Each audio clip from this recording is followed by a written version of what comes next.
പഴയകാല മോഹൻലാൽ സിനിമകൾ ഈ തലമുറയിലുള്ള പ്രേക്ഷകർ ഏറ്റവും വലിയ ആഘോഷമാക്കുന്നത് നമ്മൾ കണ്ടുകൊണ്ടിരിക്കുകയാണ്. പല മോഹൻലാൽ സിനിമകളുടെയും റീ റിലീസുകൾ തിയേറ്ററിൽ എത്തുമ്പോൾ ഈ തലമുറയിലെ പ്രേക്ഷകരാണ് അത് വലിയ ആഘോഷമാക്കി മാറ്റുന്നതെന്ന് നമുക്കെല്ലാവർക്കും അറിയാം. അത് സിനിമാക്കാരും ആവർത്തിച്ച് തന്നെ പറയുന്നുണ്ട്. എന്തുകൊണ്ടാണ് ഇങ്ങനെ ഒരു സെലിബ്രേഷൻ? കാരണം മോഹൻലാൽ അന്ന് തെരഞ്ഞെടുത്ത ആ കഥകൾ തന്നെയാണ് മോഹൻലാലിനെ ഇപ്പോൾ സെലിബ്രേറ്റ് ചെയ്യാൻ ഇടയാക്കുന്നതും. മോഹൻലാൽ എവർഗ്രീൻ സ്റ്റോറികളും കഥാപാത്രങ്ങളുമാണ് തെരഞ്ഞെടുത്തത്. അന്നത്തെ കാലത്തെ പല സിനിമകളും ഇന്നത്തെ പ്രേക്ഷകരാണ് ഏറ്റവും കൂടുതൽ ആഘോഷമാക്കുന്നത്. അന്നത്രയും ആഘോഷിക്കപ്പെട്ടില്ലെങ്കിലും അത് പിന്നീട് വലിയൊരു ആസ്വാദക വൃന്ദത്തെയും കിട്ടി, അതുപോലെ തന്നെ സെലിബ്രേറ്റ് ചെയ്യുകയും ചെയ്യപ്പെടുന്നു. എക്കാലത്തും സെലിബ്രേറ്റ് ചെയ്യുന്ന സിനിമകളാണ് മോഹൻലാലിന്റെ തിരഞ്ഞെടുപ്പുകളിൽ വന്നത്. അപ്പോൾ മോഹൻലാലിന്റെ തിരഞ്ഞെടുപ്പുകളെ വിമർശിക്കാൻ നമുക്ക് കഴിയുകയില്ല. ഇടക്കാലത്ത് മോഹൻലാലിന്റെ തിരഞ്ഞെടുപ്പുകളെ വലിയ രീതിയിൽ വിമർശിച്ചിരുന്നു. കാരണം മോഹൻലാൽ ഇത്രയും നല്ല തിരഞ്ഞെടുപ്പ് നടത്തിയപ്പോൾ പിന്നീട് എവിടേക്കോ പാളിപ്പോയിരുന്നു. ആ സിനിമകളൊന്നും പ്രേക്ഷകർക്ക് നന്നെ ബോധിച്ചതുമില്ല. എന്നാൽ അതിനിടയ്ക്ക് മോഹൻലാൽ ഗംഭീര സിനിമകൾ നമുക്ക് നൽകിയിരുന്നു. ചിലതൊക്കെ OTT-യിൽ പോയിരുന്നു. അതൊക്കെ തിയേറ്ററിൽ ഇറങ്ങിയിരുന്നെങ്കിൽ മറ്റൊരു ലെവലിലേക്ക് പോയേനെ. എന്നിരുന്നാലും മോഹൻലാലിന്റെ തിരഞ്ഞെടുപ്പുകൾ അതിഗംഭീരമാണെന്ന് തന്നെ പറയേണ്ടതുണ്ട്. അതൊക്കെ തന്നെയാണ് ഇപ്പോൾ ഏറ്റവും കൂടുതൽ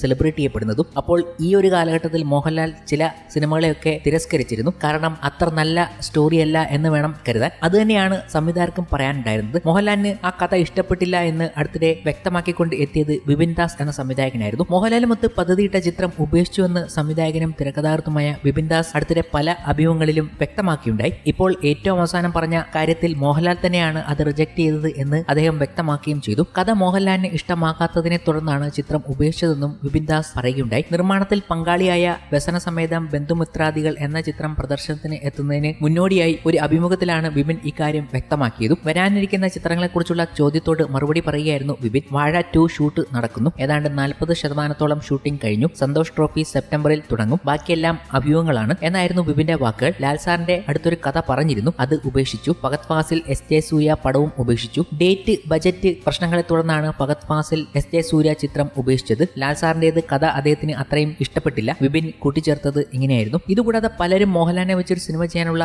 കാത്തിരിപ്പിലാണ്. ആദ്യഘട്ട ചർച്ചകൾ കഴിഞ്ഞിട്ട് ഇരിക്കുകയാണ്. ഇതിലൊക്കെ പുരോഗതി ഉണ്ടാകുമോ എന്നാണ് പലരും നോക്കിയിരിക്കുന്നത്. മോഹൻലാലുമായി ഇന്ന സംവിധായകൻ പടം ചെയ്യാൻ പോകുന്നു എന്ന വാർത്തകളും വലിയ രീതിയിൽ നമുക്കിടയിൽ പ്രചരിക്കുകയും ചെയ്യുന്നുണ്ട്. എന്നാൽ ഒഫീഷ്യലായി ഒരു അനൗൺസ്മെന്റിലേക്ക് എത്തുന്നോ എന്നതാണ് എല്ലാവരും കാത്തിരിക്കുന്നത്. എന്തായാലും മോഹൻലാലിന്റെ തിരഞ്ഞെടുപ്പുകൾ ഇനി പാളത്തില്ല എന്ന് തന്നെ വിശ്വസിക്കാം. കാരണം മോഹൻലാലിന്റെ അന്നത്തെ കാലത്തെ തിരഞ്ഞെടുപ്പുകൾ ഇന്ന് പ്രേക്ഷകർ ആഘോഷിക്കുമ്പോൾ മോഹൻലാൽ അങ്ങനെ ഒരു മാറ്റവും ആഗ്രഹിക്കുന്നുണ്ട്. ഛോട്ടാ മുംബൈ പോലുള്ള സിനിമകൾ ഇന്ന് ബോക്സ് ഓഫീസിൽ ഏറ്റവും വലിയ തരംഗം റീ റിലീസിൽ തീർക്കുമ്പോൾ നമുക്ക് മനസ്സിലാക്കാമല്ലോ മോഹൻലാലിന്റെ ആ തിരഞ്ഞെടുപ്പുകളെ. അന്നത്തെക്കാളും വലിയ രീതിയിലാണ് ഇന്ന് സെലിബ്രേറ്റ് ചെയ്യപ്പെടുന്നത്. തലയും ഗ്യാങ്ങുമാണ് ഇപ്പോൾ വലിയ തരംഗമാകുന്നത്. തല എന്ന് സുഹൃത്തുക്കൾ വിളിക്കുന്ന വാസ്കോഡ ഗാമിയായ മോഹൻലാൽ നിറഞ്ഞാടിയ ചിത്രം വർഷങ്ങൾക്കിപ്പുറം ബിഗ് സ്ക്രീനിൽ എത്തിയപ്പോൾ ആരാധകർ ആവേശത്തോടെ കൊണ്ടാടി. തിയേറ്ററുകളിൽ നിന്നും പുറത്തുവരുന്ന ആഘോഷങ്ങളുടെ വീഡിയോകളും ഫോട്ടോകളും തന്നെ അതിന് തെളിവാണ്. റീ റിലീസ് ചെയ്ത് ആദ്യ ദിനം മുതൽ മികച്ച box office collection Chotta Mumbai നേടിയിരുന്നു. ഇതിനോടകം 3 കോടിക്ക് മുകളിലാണ് ചിത്രം കളക്ട് ചെയ്തിരിക്കുന്നത് എന്ന റിപ്പോർട്ടുകളും വന്നു. ഈ അവസരത്തിൽ കഴിഞ്ഞ 24 മണിക്കൂറിലെ സിനിമയുടെ ബുക്കിംഗ് കണക്കുകൾ പുറത്തുവരികയാണ്. ലിസ്റ്റിൽ 1ാം സ്ഥാനത്ത് അക്ഷയ് കുമാർ ചിത്രം ഹൗസ്ഫുൾ 5